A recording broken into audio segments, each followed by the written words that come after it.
प्रयासपुर गांव में शिव जी का एक प्राचीन मंदिर था। इस मंदिर की देखभाल और सारा कार्यभार गांव के चौधरी सूरजभान किया करते थे। साधना सूरजभान की इकलौती बेटी थी। साधना पढ़ी लिखी और सुंदर थी, परंतु कुछ साल पहले साधना को बिजली का जबरदस्त करंट लग गया था, जिसके कारण साधना दिमागी रूप से विकलांग हो गई थी और अच्छे से अच्छा इलाज कराने पर भी ठीक नहीं हो पाई थी। साधना अब एक अर्ध पागल लड़की बनकर रह गई थी। विक्रम सूरजभान की बहन का बेटा था, जिसे सूरजभान ने गोद ले रखा था। लेकिन विक्रम बड़ा ही दुष्ट और लफंगा था। गांव के लोगों को परेशान करता रहता था और महिलाओं को छेड़ता था। पूरा गांव विक्रम से परेशान था, लेकिन चौधरी सूरजभान से विक्रम की शिकायत करने की हिम्मत किसी को नहीं होती थी। धीरज मंदिर के पास वाले घर में रहता था। बचपन से ही धीरज के मन में भोले बाबा के प्रति बड़ी गहरी आस्था थी। उम्र बढ़ने के साथ साथ धीरज की आस्था भी बढ़ती गई और अब धीरज भगवान शिव का परम भक्त बन चुका था।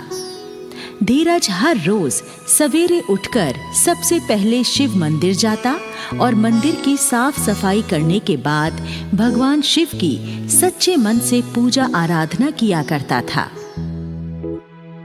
फिर उसके बाद जाकर अपनी परचून की दुकान खोलता था। मंदिर के पुजारी जी धीरज से बहुत ही खुश रहते थे।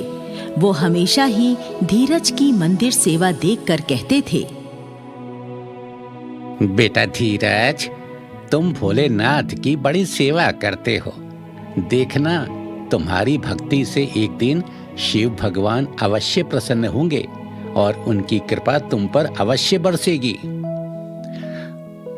पुजारी जी, मैं तो बस एक बार अपने आराध्य भोले बाबा के दर्शन करना चाहता हूँ। इससे ज्यादा मेरी कोई और इच्छा नहीं है।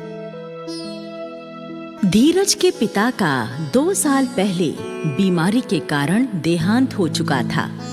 अब सिर्फ धीरज की बूढ़ी माँ ही धीरज का परिवार थी। धीरज अपनी माँ की भी खूब सेवा करता, तो उसकी माँ कहा करती, बेटा, मैं चाहती हूँ कि मरने से पहले तेरी शादी कर दूं। घर में बहू आ जाएगी तो हम दोनों को ही थोड़ा सुख मिल जाएगा और इस सूने घर में नन्हे मुन्ने बच्चों की किलकारियों से चहल पहल हो जाएगी। माँ, मेरी शादी की चिंता तू क्यों करती है? भोलेनाथ जब चाहेंगे तो मेरी शादी भी हो जाएगी। संसार को चलाने का काम भोले बाबा ही तो करते हैं। धीरज का शिव जी में विश्वास देखकर माँ लाजवाब हो जाती थी। इसी तरह दिन गुजरते जाते। एक दिन चौधरी शिव मंदिर में गांव के लोगों को जमा करता है और पूरे हर्षोल्लास के साथ भोले बाबा को सोने का त्रिशूल और डमरू चढ़ाता है और शिवलिंग को दूध से स्नान कराकर भगवान शिव से प्रार्थना करता है, हे बाबा भोलेनाथ, मेरी छोरी पे कृपा कर दो। मेरी छोरी बावली हो गई से, आप उसे ठीक कर दो। मैं 3 दिनों तक थारे नाम का भंडारा करवाऊंगा और वो भी प्योर देसी घी में बनवा के। चौधरी सूरजभान द्वारा सोने का त्रिशूल और डमरू भगवान को अर्पित करने की खबर आसपास के गांवों में भी फैल जाती है और लोग चौधरी के इस भक्ति कार्य की सराहना करने लगते हैं। फिर एक दिन की बात है। धीरज अपनी परचून की दुकान पर बैठा हुआ था। तभी दुकान पर गांव की एक लड़की पूनम सामान लेने आती है। धीरज भैया, कपड़े धोने वाली एक साबुन की टिकिया दे दो और पैसे खाते में लिख लेना। धीरज पूनम को साबुन देने लगता है। तभी वहां पर विक्रम आ जाता है और पूनम को छेड़ने लगता है। ए छोरी, तड़े बेरा नाके, मैं तेरे से प्यार करूं हूं और तू मणे घास भी ना गेरती हैं? घड़ा नखरा है तेरे भीतर। या तो मेरा प्यार स्वीकार कर ले ना तो तड़े उठा के ले जाऊं। अरे लफंगे, गांव की बहू बेटियों को तंग करते हुए तुझे शर्म नहीं आती? ए छोरी, चौधरी मेरा मामा सा, फिर मणे शर्म क्यों आवेगी हैं? अरे मेरा सामना करने की इस गांव में किसी की हिम्मत ना है। धीरज चुपचाप बैठा हुआ सारा नजारा देख रहा था। वो उठकर विक्रम के पास आता है और कहता है, विक्रम, तेरी बदतमीजी हद से ज्यादा बढ़ गई है। ताकत और रुतबे का इतना घमंड ठीक नहीं होता। तू अपनी लफंगाई से बाज आ जा, नहीं तो ठीक नहीं होगा। रे गरीब परचूनिए, मेरी गल्ला बकवाद करन की तेरी हिम्मत कैसे हो गई रे? तू मड़े जानना के 1 मिनट में खाल ताड़ दूंगा तेरी। धीरज विक्रम को एक मुक्का मारता है और मुक्का लगते ही विक्रम धरती पर गिर पड़ता है। इतने में कुछ और लोग भी वहां इकट्ठा हो जाते हैं। लोग जब पूछने लगते हैं तो धीरज जवाब देता है, ये लफंगा पूनम को छेड़ा था, मैंने इसे थोड़ा सा सबक सिखा दिया है। रे तो घड़ा बदमाश बन रहा के, देख लूंगा तेने। हाँ। फिर विक्रम वहां से खिसियाना होकर चला जाता है। जब इस झगड़े का पता धीरज की माँ को लगता है तो माँ चौधरी के पास विक्रम की शिकायत करने जाती है। चौधरी साहब, आपका भांजा विक्रम बहुत ही लफंगा हो गया है। आज उसने गांव की एक लड़की को छेड़ा और मेरे बेटे धीरज से लड़ाई झगड़ा किया। आप उसे समझाते क्यों नहीं हैं? रे बुढ़ी, तड़े बहरा ना है के? चौधरियों की शान हुआ करे दबंगाई करना। मारा विक्रम जो कुछ कर रहा उसे कोई ना रोक सके है। तू जाके अपने छोरे ने समझा दे। वाह विक्रम की गैल ना उलझे, ना तो खता खा जावेगा। बेचारी बूढ़ी गरीब माँ चौधरी की बात का कुछ जवाब नहीं दे पाती और चुपचाप वहां से चली जाती है। इसी तरह कुछ दिन गुजर जाते हैं और फिर एक दिन की बात है, प्रातःकाल होते ही धीरज अपने नियमानुसार मंदिर आकर मंदिर की सफाई करता है और भगवान शिव की पूजा अर्चना करता है। तभी वहां पर पुजारी जी भी आ जाते हैं और धीरज को पूजा करते देख बड़े प्रसन्न होते हैं। शिव शिव शिव शिव शिव, ये लड़का कितनी अंतरात्मा से भगवान की पूजा करता है। एक दिन इसकी भक्ति में शक्ति अवश्य उत्पन्न होगी। हाँ। ये कहकर पुजारी जी वहां से चले जाते हैं और थोड़ी देर बाद पूजा संपन्न करके धीरज मंदिर से चला जाता है और अपनी दुकान खोलकर बैठ जाता है।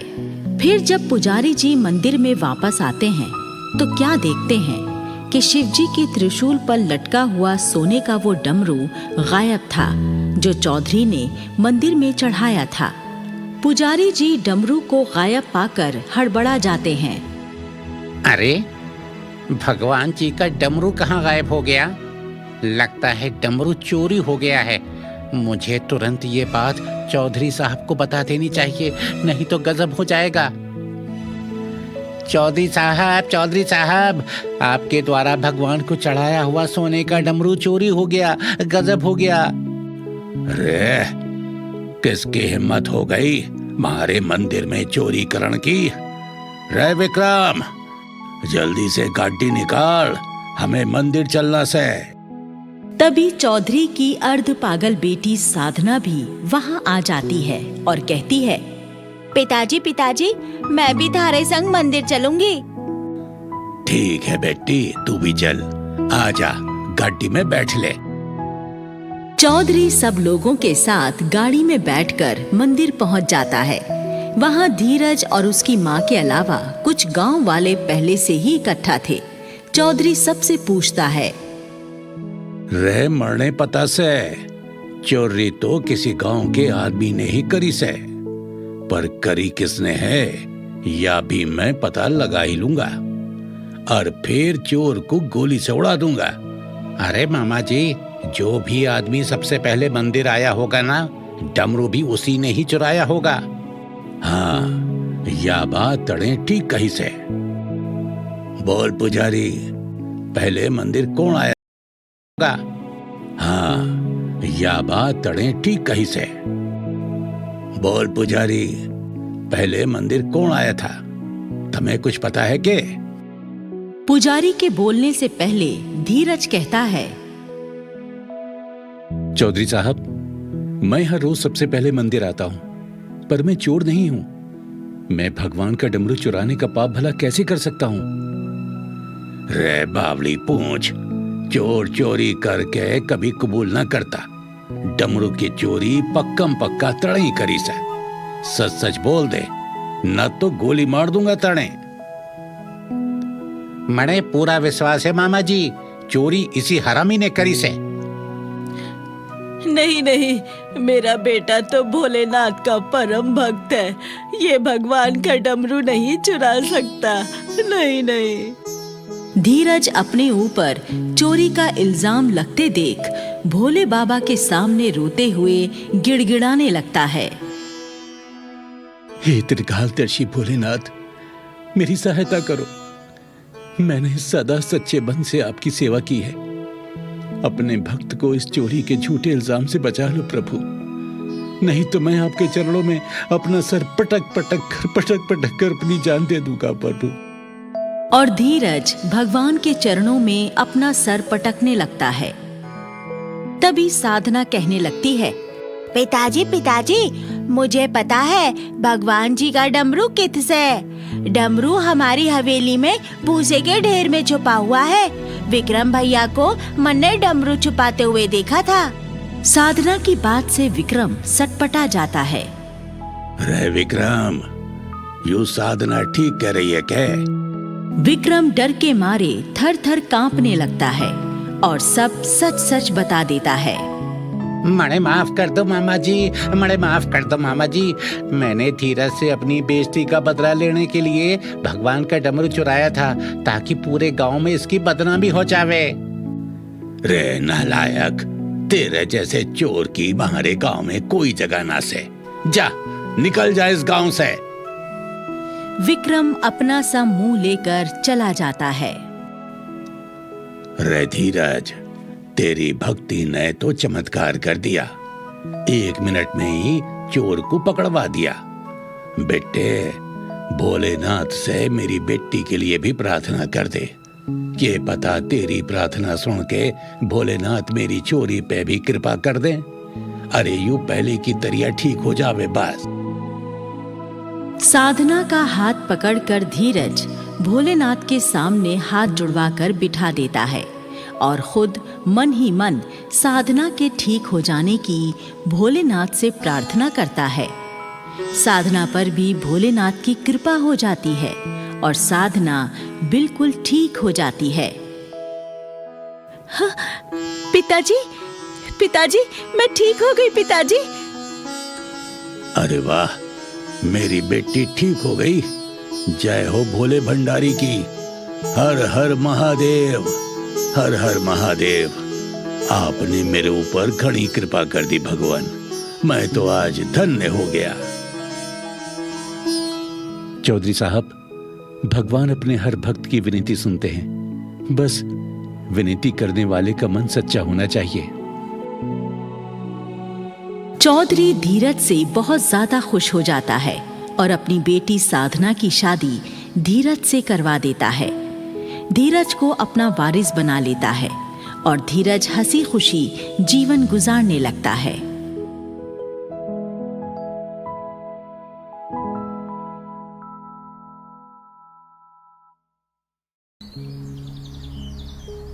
गोविंदपुर गांव में राजेंद्र नाम का एक रिक्शा वाला अपनी बूढ़ी माँ और पत्नी उषा के साथ अपने छोटे से कच्चे घर में रहा करता था। राजेंद्र सुबह सवेरे ही अपनी रिक्शा लेकर गांव के बाहर मौजूद बस स्टैंड पर आ खड़ा होता था और सवारियों को तलाश करने लगता था। माधोपुर, हरिपुर, हल्दीपुर, अशोक विहार वाले भैया आ जाओ। माधोपुर, माधोपुर, माधोपुर, हरिपुर, हरिपुर, हल्दीपुर, हल्दीपुर, अशोक विहार वाले आ जाओ भैया। और फिर राजेंद्र रिक्शा में सवारी बैठाकर सवारी को उसके ठिकाने पर छोड़ आता था। इस तरह कड़ी मेहनत के बाद जो थोड़े बहुत पैसे राजेंद्र कमा पाता, उन्हीं से उसके घर का गुजारा चलता। राजेंद्र की बूढ़ी माँ मोतियाबिंद के कारण साफ साफ देख भी नहीं पाती थी और उसके जोड़ों में भी दर्द रहता था। राजेंद्र की पत्नी उषा भी गर्भवती थी और पेट भर भोजन ना मिल पाने के कारण काफी कमजोर हो गई थी। उषा को शिव आराधना की बड़ी लगन थी। वो हर रोज गांव के शिव मंदिर में जाकर मंदिर की साफ सफाई करती और शिव जी की पूजा किया करती। ये उषा का रोज का नियम था। हे महादेव, हे भोलेनाथ, आप तो जगत के पालनहार हैं। मुझ दुखियारी की गरीबी भी दूर कर दो भगवान। मेरे भाग्य में भी थोड़ा सा सुख लिख दो। मुझे भी धन्य कर दो भगवान। जिस दिन राजेंद्र को एक भी सवारी नहीं मिलती और वो खाली हाथ घर आता, तो राजेंद्र की माँ उससे कहा करती थी, अरे बेटा राजेंद्र, तो ये रिक्शा चलाने का काम छोड़कर कोई दूसरा काम क्यों नहीं कर लेता? देख बेटा, बहू गर्भ से है। ऐसी हालत में बहू का भूखा रहना ठीक नहीं है। अरे माँ, आज के दौर में काम मिलना आसान नहीं होता, और फिर मुझे कोई काम भी तो नहीं आता दूसरा रिक्शा चलाने के सिवा। अरे आप दोनों इतने परेशान क्यों हो जाते हैं? कष्ट भोगने का नाम ही तो जीवन है। मेरे भोलेनाथ सब कुछ देखते हैं। वो एक दिन जरूर हमारा भाग्य बदलेंगे। उषा को भोले शंकर पर पूरा विश्वास था कि एक दिन शंकर जी उनका भाग्य जरूर बदलेंगे। इसी तरह सुख दुख झेलते हुए राजेंद्र का परिवार अपना समय बिता रहा था। एक दिन अचानक जब राजेंद्र अपनी रिक्शा लेकर घर से काम पर जाने ही वाला था, तो राजेंद्र को खून की उल्टी हो गई। उषा दौड़कर गई और गांव के वैद्य जी को बुलाकर लाई। वैद्य जी राजेंद्र की नाड़ी देखकर बताते हैं, देखो उषा बेटी, खाली पेट रिक्शा खींचने की वजह से राजेंद्र का फेफड़ा फट गया है। तुम इसे तुरंत किसी अच्छे से अस्पताल में भर्ती करवा दो, वहीं इसका इलाज हो सकता है। घर में तो 2 वक्त की रोटी के भी लाले पड़े हुए थे। ऐसे हालात में राजेंद्र को अच्छे अस्पताल में भर्ती कराना उषा के बस से बाहर था। उषा मंदिर में जाकर भोले बाबा से प्रार्थना करने लगती है, हे भोलेनाथ, मुझे भागिन पर कुछ तो दया करो।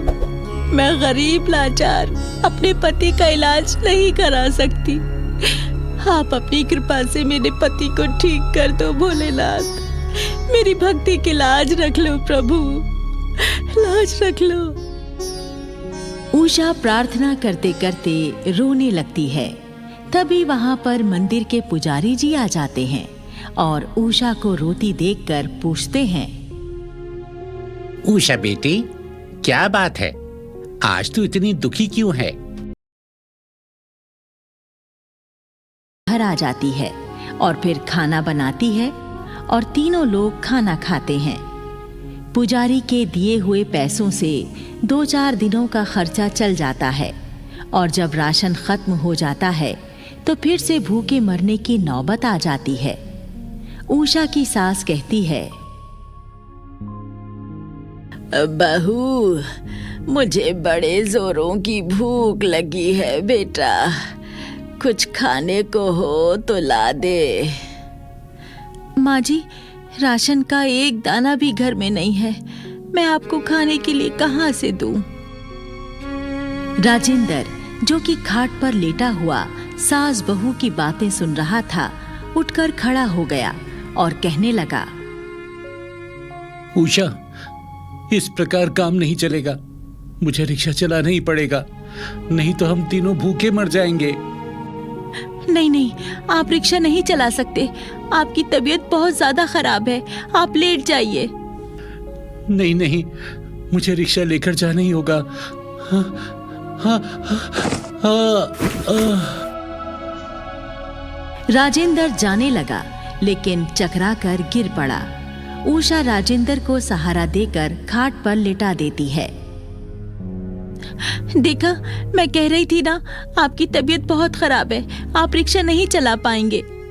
अरे तुम दोनों चिंता मत करो, मैं जाकर किसी के घर में झाड़ू पोंछे का काम ढूंढती हूँ। ज्यादा नहीं तो गुजारे लायक पैसे तो मैं कमा ही लाऊंगी। हाँ माँ जी, एक तो आप बूढ़ी हो चुकी हैं, ऊपर से मोतियाबिंद के कारण आपको नजर भी नहीं आता, आप कैसे कोई काम कर पाएंगी? आए तो फिर तू ही बता बहू, हम लोग कैसे जिएंगे? मेरे भगवान भोले शंकर जैसा चाहेंगे हम वैसे ही जिएंगे। फिलहाल खाने का इंतजाम करने के लिए मैं कुछ करती हूँ।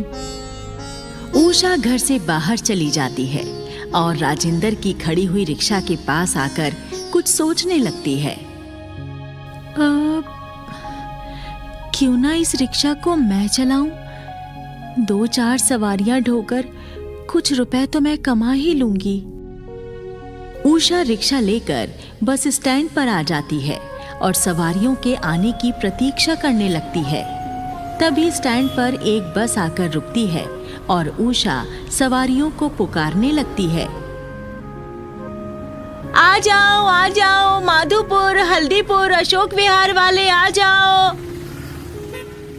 सवारियां आती हैं, लेकिन उषा को गर्भवती देखकर उसकी रिक्शा में कोई नहीं बैठता। आए बहन, तुम तो गर्भवती हो, तुम्हें इस हालत में घर पर आराम करना चाहिए।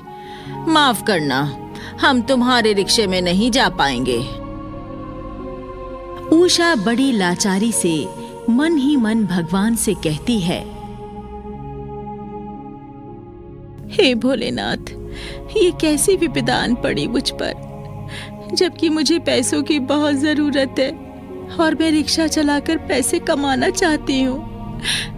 फिर भी कोई सवारी मेरी रिक्शा में बैठने को तैयार नहीं है। अब मैं क्या करूं भगवान?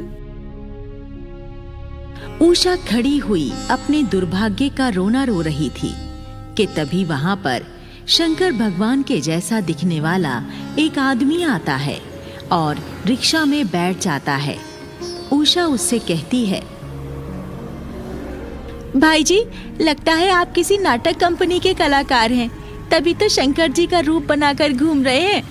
वैसे आपको जाना कहाँ है? हाँ बहन, मुझे तुम कलाकार ही समझो। मुझे शिव मंदिर ले चलो।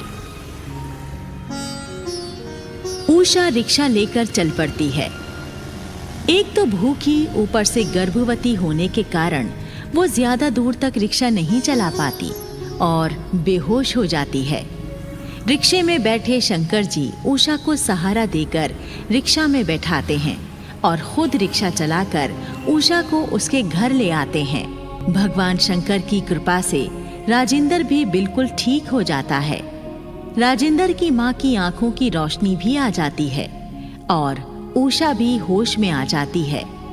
उषा भगवान जी से कहती है, हाँ, आपके आने से मेरे घर में चमत्कार हो गया। मेरे पति ठीक हो गए, मेरी सासू माँ की आंखें ठीक हो गई। आप कोई कलाकार नहीं है, मैं आपको पहचान गई हूँ प्रभु, आप स्वयं भोलेनाथ हैं। हाँ पुत्री, तुमने मुझे सही पहचाना। मैं कैलाश का जोगी ही हूँ। मैं तुम्हारी भक्ति से प्रसन्न हूँ। मुझ में तुम्हारे अटूट विश्वास के कारण ही मैंने तुम्हें दर्शन दिए हैं। तुम बहुत ही परोपकारी और धार्मिक हो। बोलो, तुम्हें मुझसे क्या वरदान चाहिए? प्रभु, आप स्वयं मेरी झोपड़ी में पधारे, मुझे आपके दिव्य दर्शन हो गए। मैं तो सौभाग्यशाली हो गई प्रभु, मुझे और किसी चीज की इच्छा नहीं है। हे पुत्री, तुम्हारे मन में कोई लालसा नहीं है, ये जानकर मुझे अति प्रसन्नता हुई। मेरी कृपा सदैव तुम पर और तुम्हारे परिवार पर बनी रहेगी। तुम्हारा घर सदा धन धान्य से भरा रहेगा और मृत्यु के पश्चात तुम्हारी आत्मा को मोक्ष भी प्राप्त होगा। तथास्तु। आशीर्वाद देकर शंकर भगवान अंतर्ध्यान हो जाते हैं। उसके बाद राजेंद्र आश्चर्यजनक तरीके से रातों रात अमीर हो जाता है और अपने परिवार के संग सुखी जीवन बिताने लगता है।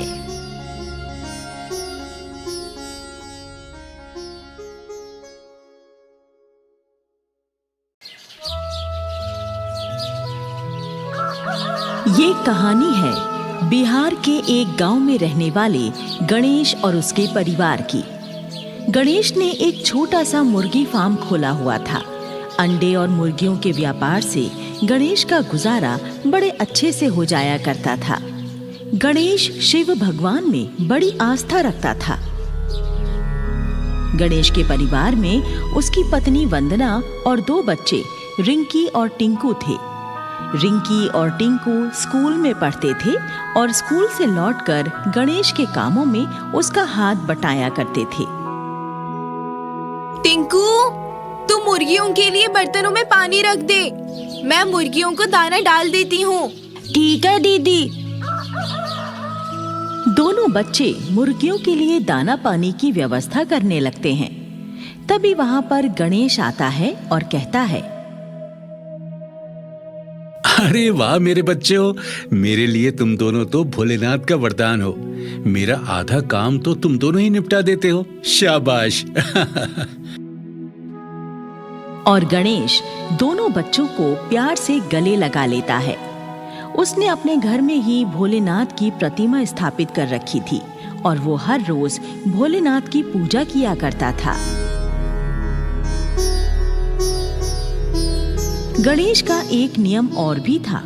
जब भी मुर्गी और अंडे बेचने पर कमाई करता, अपनी कमाई का एक हिस्सा भोलेनाथ के नाम पर किसी भिखारी को दान कर देता था।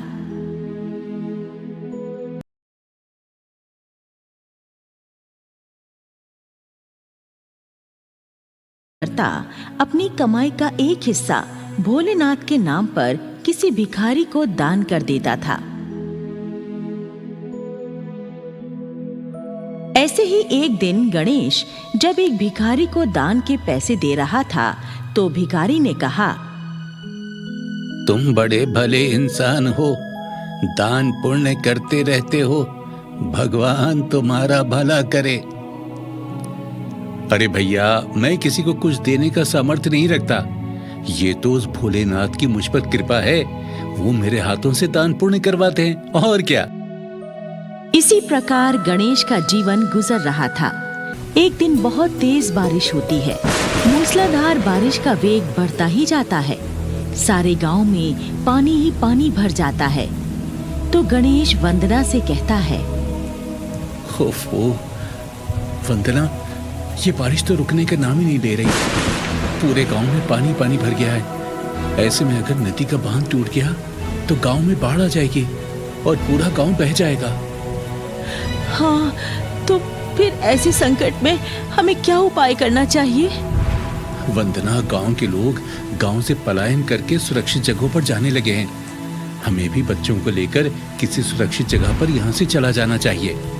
दोनों पति पत्नी कुछ जरूरी कीमती चीजें और खाने का कुछ सामान एक पोटली में बांधते हैं और दोनों बच्चों को साथ लेकर घर से निकल पड़ते हैं। सारे गांव में घुटनों घुटनों तक पानी भरा हुआ था। गांव के और लोगों की तरह गणेश और वंदना भी पानी में चलते हुए सुरक्षित स्थान पर जाने लगते हैं कि तभी अचानक पानी का स्तर ऊंचा होने लगता है और पानी के बहाव में तेजी आ जाती है। तो वंदना गणेश से कहती है, सुनो जी, अब ये पानी का स्तर तो और ऊंचा होने लगा है। हाँ वंदना, लगता है नदी का बांध टूट गया है। जिसका डर था वही हुआ, बाढ़ आ गई है। हे भोलेनाथ, हमारी और सभी गांव वालों की रक्षा करना। गणेश और वंदना अपने एक एक बच्चे को अपने कंधों पर बैठाकर पानी में चलने लगते हैं।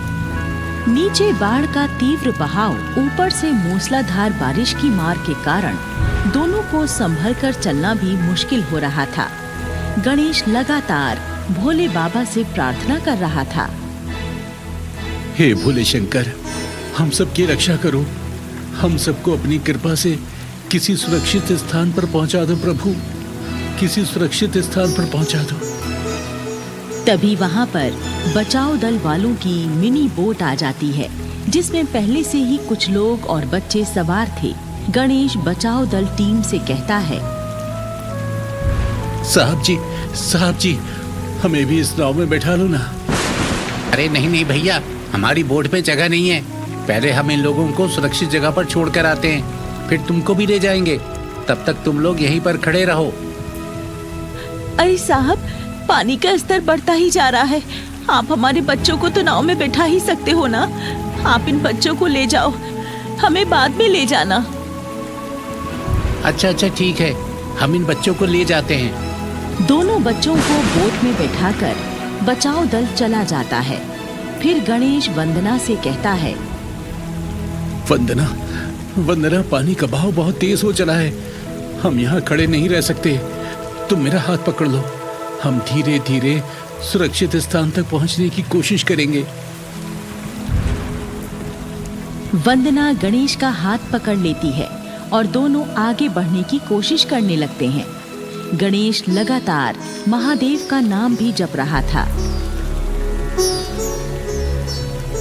तभी जल प्रवाह बहुत तेज हो जाता है और दोनों को अपने साथ बहा कर ले जाता है। दोनों पति पत्नी जान बचाने के लिए हाथ पैर मारने लगते हैं, लेकिन बाढ़ के आगे उनकी हर कोशिश बेकार हो जाती है और दोनों डूबने लगते हैं। तभी एक चमत्कार होता है। वहां एक नाव आ जाती है। उस नाव में स्वयं शंकर जी सवार होते हैं। शंकर जी गणेश और वंदना को पानी से बाहर खींचकर नाव में बैठा लेते हैं। दोनों पति पत्नी भोले शंकर को अपने सामने देखकर उनके आगे नतमस्तक हो जाते हैं। फिर गणेश कहता है, हे भोलेनाथ, आपने मेरी विनती सुन ली और हमें स्वयं आकर बाढ़ में डूबने से बचा लिया। आपका कोटि कोटि धन्यवाद, कोटि कोटि धन्यवाद प्रभु। हमें तो भगवान ने आकर बचा लिया, पर हमारे दोनों बच्चे पता नहीं कहाँ होंगे और किस हाल में होंगे। तुम्हारे बच्चे बिल्कुल सुरक्षित हैं और ठीक है। वो दोनों अति शीघ्र तुमसे मिल जाएंगे। चलो, मैं तुम्हें तुम्हारे सुरक्षित स्थान तक पहुंचा देता हूं। फिर शंकर जी नाव को लेकर एक सुरक्षित स्थान पर आ जाते हैं और गणेश और वंदना को नाव से उतार देते हैं। फिर गणेश से कहते हैं, गणेश, तुम मेरी सच्ची भक्ति और सेवा करते हो, मेरे नाम पर दान करते हो, मेरे नाम की कामड़ लाते हो। तुम्हारी भक्ति ने ही आज तुम दोनों के प्राण बचाए हैं। तुम सदैव मेरे नाम को स्मरण करते रहना।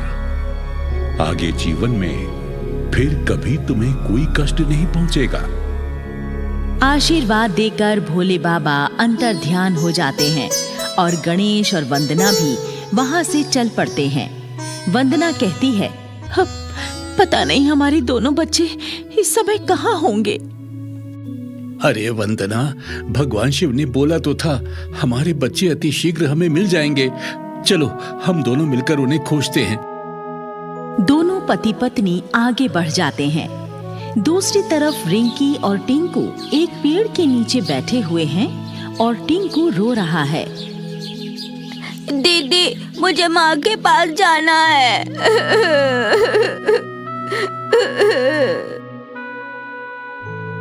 रो मत टिंकू, बचाओ दल वाले हमारे माँ बापू को बहुत जल्दी हमारे पास लेकर आ जाएंगे। तभी गणेश और वंदना दोनों बच्चों को खोजते हुए बच्चों के पास आ जाते हैं। वो रहे मेरे बच्चे, टिंकू, रिंकी, तुम लोग ठीक तो हो ना? मेरे बच्चे। दोनों बच्चे दौड़कर अपने माँ बाप से लिपट जाते हैं और गणेश भगवान को धन्यवाद देने लगता है। हे शिव शंभू, आप सचमुच भोले और दयालु हैं। आपकी कृपा से हमारी जान भी बच गई और हमें हमारे बच्चे भी मिल गए। आपको कोटि कोटि प्रणाम, कोटि कोटि प्रणाम। ये बिल्कुल सत्य है। संकट के समय अपने भक्तों के प्राण बचाने भगवान जरूर आते हैं, लेकिन ये चमत्कार तभी संभव है जब भगवान के प्रति भक्त की आस्था सच्ची हो।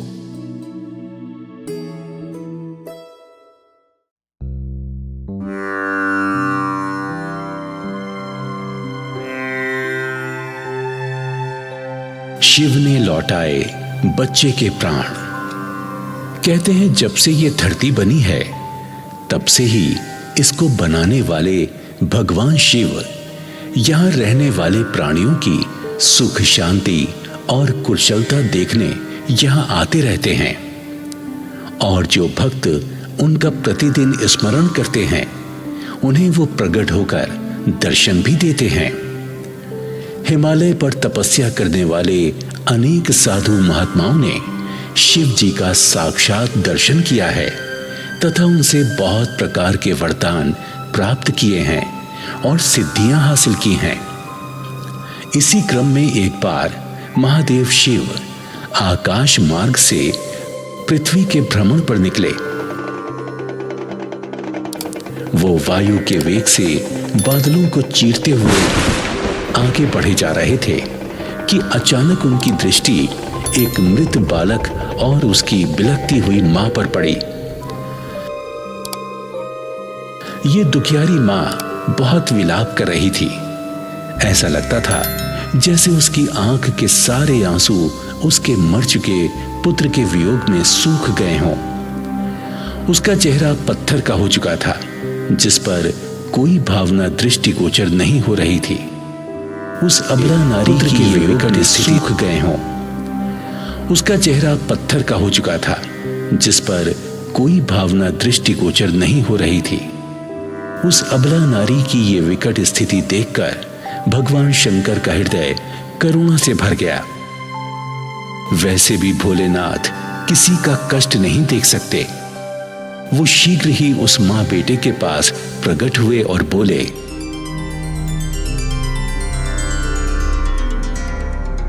देवी, तुम्हारे पुत्र की देह निष्प्राण लगती है। कब से इसकी ये स्थिति है?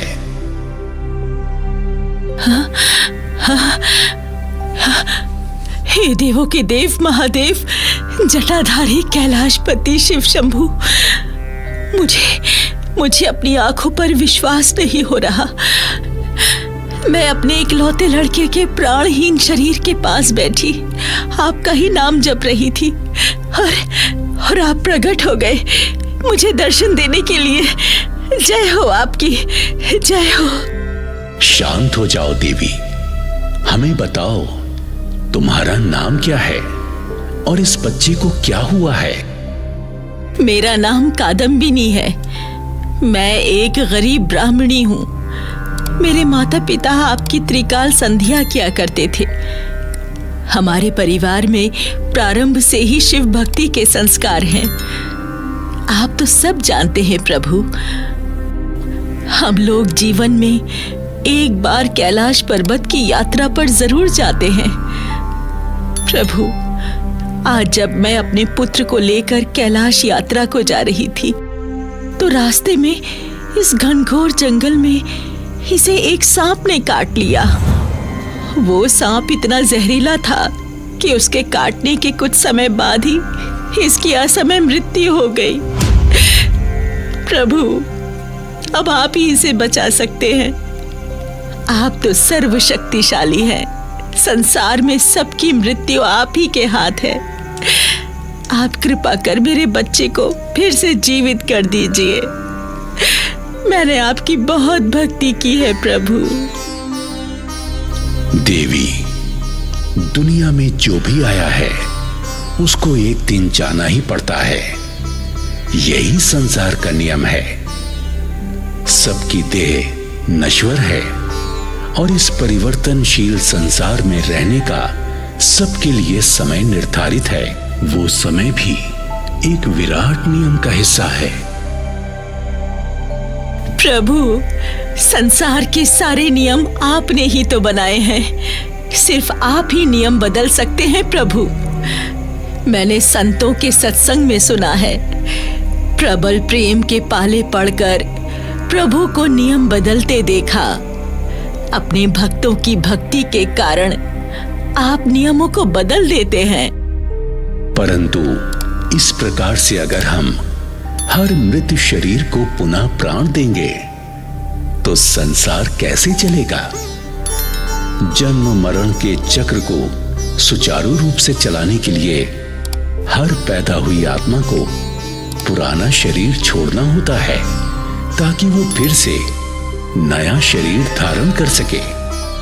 पर प्रभु, ये बालक बहुत छोटा है। इसने अभी संसार का कोई सुख नहीं देखा। इसकी विद्यालय की शिक्षा तक पूर्ण नहीं हुई है और सबसे मुख्य बात है कि ये कैलाश यात्रा पूर्ण करके आपके 12 ज्योतिर्लिंग दर्शन को भी जाना चाहता था। इसकी भक्ति भी पूरी नहीं हुई और संसार में भी इसने कोई सुख नहीं पाया। क्या मैं एक इतने अभागे बालक की माँ हूँ? अगर ऐसा है तो मेरी आपसे विनती है कि इसी समय आप अपने त्रिशूल से मेरा भी शीश काट दीजिए। इसके बिना मेरे भी जीने का कोई अर्थ नहीं है भोलेनाथ, कोई अर्थ नहीं है। शांत हो जाओ देवी, शांत हो जाओ। मैं दिव्य दृष्टि से देख सकता हूं कि तुम्हारे बेटे की आयु समाप्त हो गई है, तभी यमराज उसके प्राण ले गया है। पर हे भोलेनाथ, यमराज इत्यादि देवता तो आपके सेवक हैं। आपकी आज्ञा को वो नहीं टाल सकते। आपके एक इशारे की देर है, वो मेरे बच्चे के प्राण लौटा देंगे। हे प्रभु, मरने से पहले मेरे बेटे की जुबान पर आपका ही नाम था।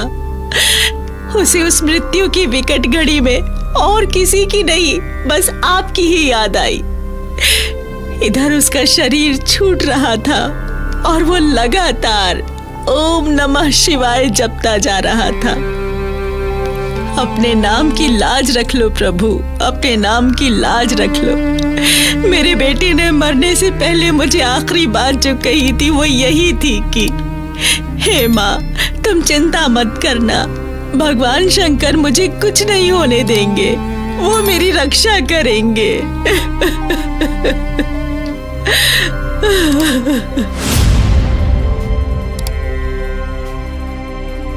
ठीक है देवी, हम तुम्हारे पुत्र के प्रति इतने अधिक प्रेम के आगे स्वयं को असहाय पाते हैं। हमें इस बात का बहुत संतोष है कि तुम्हारे पूरे परिवार में भक्ति के संस्कार हैं। तुम्हारा पुत्र भी तीर्थ यात्रा करना चाहता था और उसके मन में भी भक्ति थी और अंतिम समय में उसने हमारा स्मरण भी किया। हम यमराज का आवाहन करते हैं। हे यमराज, यहां प्रकट हो जाओ।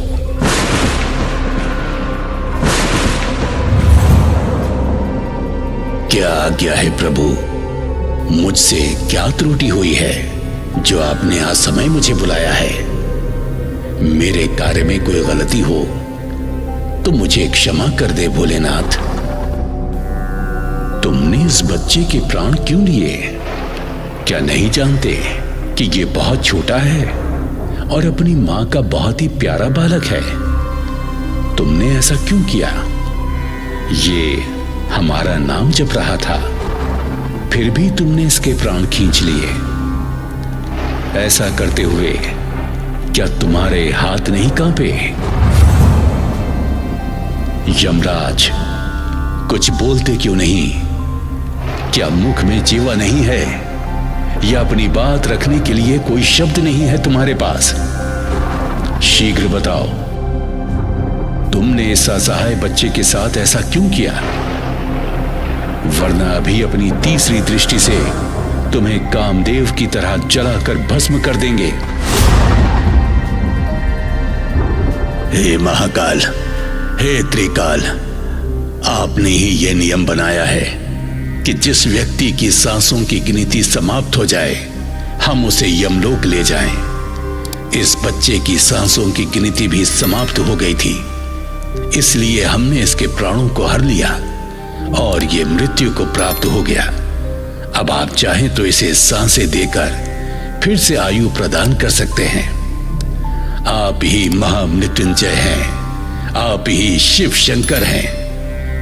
मेरी भूलों को क्षमा करें महाराज कि मैं इस बात पर ध्यान नहीं दे पाया कि ये ओम नमः शिवाय का जाप कर रहा था। मुझे क्षमा कर दे प्रभु, मुझे क्षमा कर दे। हे प्रभु, अपने भक्तों की लाज रख लीजिए। मेरे बच्चे के प्राण लौटा दीजिए प्रभु, लौटा दीजिए। शांत हो जाओ देवी, इसे तक्षक नाग ने काटा है। उसके विष से कोई नहीं बच पाता। हम अभी उसे यहां बुलाते हैं। शिव जी ने तुरंत आवाहन किया और तक्षक नाग वहां प्रकट हो गया। क्या आज्ञा है प्रभु? किसका वध करना है? किसको डंक मारना है? किसको यमलोक पहुंचाना है? आज्ञा दीजिए प्रभु, किसके प्राण हरने हैं? किसी के प्राण नहीं हरने हैं तक्षक, अपितु हमें तो इस बच्चे के प्राण लौटाने हैं। ये बालक और इसकी मां हमारे परम भक्त हैं। ये बहुत आस्तिक तथा भक्ति भाव वाले हैं। ये ओम नमः शिवाय और महामृत्युंजय मंत्र का प्रतिदिन जाप करते हैं। इनके परिवार में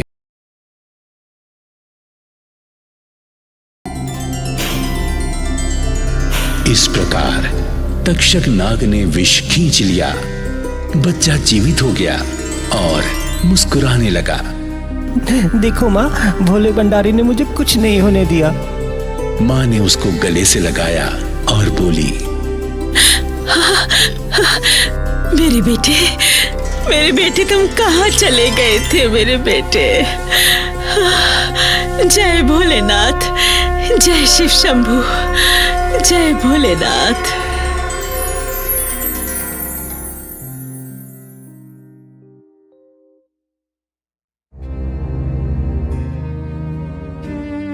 रघु एक गरीब आदमी था। मेहनत मजदूरी करके अपनी पत्नी और 2 बच्चों का पेट पालता था। रघु भगवान भोलेनाथ में बड़ी आस्था रखता था। वो हर रोज शिव मंदिर जाकर सच्चे मन से शिव जी की आराधना किया करता था और अपनी कमाई से कुछ पैसे बचाकर एक डिब्बे में जमा किया करता था। ऐसे ही एक दिन जब रघु अपनी कमाई के कुछ पैसे डिब्बे में डाल रहा था तो रघु की पत्नी तारा उससे कहने लगी, सुनो जी, मैं कई महीनों से देख रही हूँ तुम इस डिब्बे में हर रोज कुछ पैसे डालते हो।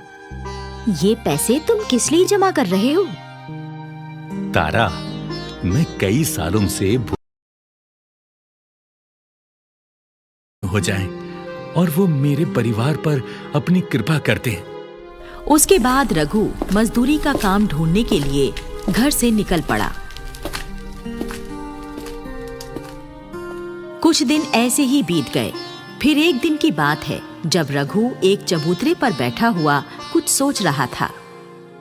हे मेरे भोले भंडारी, आज मेरे बच्चों ने मिठाई लाने की फरमाइश की थी मुझसे, लेकिन आज तो मुझे कोई काम ही नहीं मिला। दोपहर हो गई है, लेकिन अब तक मैंने 1 रुपया भी नहीं कमाया। मेरे हाल पर दया करना भोलेनाथ। एक गरीब बाप की उसके बच्चों के सामने लाज रख लेना। रघु को मजदूरी का काम ढूंढते ढूंढते कई घंटे बीत गए। शाम होने वाली थी, लेकिन आज उसे कोई काम नहीं मिला। तो थक हार कर रघु वापस अपने घर की ओर लौटने लगा। रघु चलते चलते शिव का नाम जप रहा था। हर हर शंभू हर हर महादेव, हर हर शंभू हर हर महादेव, हर हर शंभू हर हर महादेव। रघु अभी कुछ ही दूर पहुंचा था कि उसने सामने एक ट्रक को खड़ा पाया जिसमें घरेलू सामान लदा हुआ था और एक सूट बूट पहने हुए आदमी ट्रक के पास खड़ा हुआ था। वो आदमी रघु को रोक कर कहने लगा, ए, बात सुनो, मुझे इस ट्रक से सामान उतार कर घर के अंदर रखवाना है, लेकिन इस समय कोई मजदूर नहीं मिल रहा है। मैं इस काम के तुम्हें 1000 रुपए दे दूंगा। हाँ बाबूजी, मैं आपका सामान इस ट्रक से उतार कर घर के अंदर रख दूंगा। और फिर रघु ट्रक से सामान उतारकर घर के अंदर पहुंचाने लगा। 2-3 घंटों की कड़ी मेहनत करने के बाद रघु सारा सामान घर के अंदर पहुंचा देता है और सामान का मालिक रघु को मजदूरी के 1000 रुपए देता है। रघु रुपए मिलने पर भगवान को धन्यवाद देता है। हे भोले शंकर, हे नीलकंठ महाराज, आपने मेरी प्रार्थना सुनकर मुझे मजदूरी दिलवा दी। आपका बहुत बहुत धन्यवाद, आपका बहुत धन्यवाद भगवान। रघु पैसे लेकर मिठाई की दुकान पर आया और 100 रुपए की मिठाई खरीदी और फिर अपने घर की तरफ चल पड़ा। रघु कुछ सोच रहा था। इन 900 रुपयों में से 400 रुपयों का राशन लाकर घर में रख दूंगा और बाकी बचे 500 रुपए अपने डिब्बे में डाल दूंगा। वो मेरे कांवड़ लाने के समय काम आएंगे।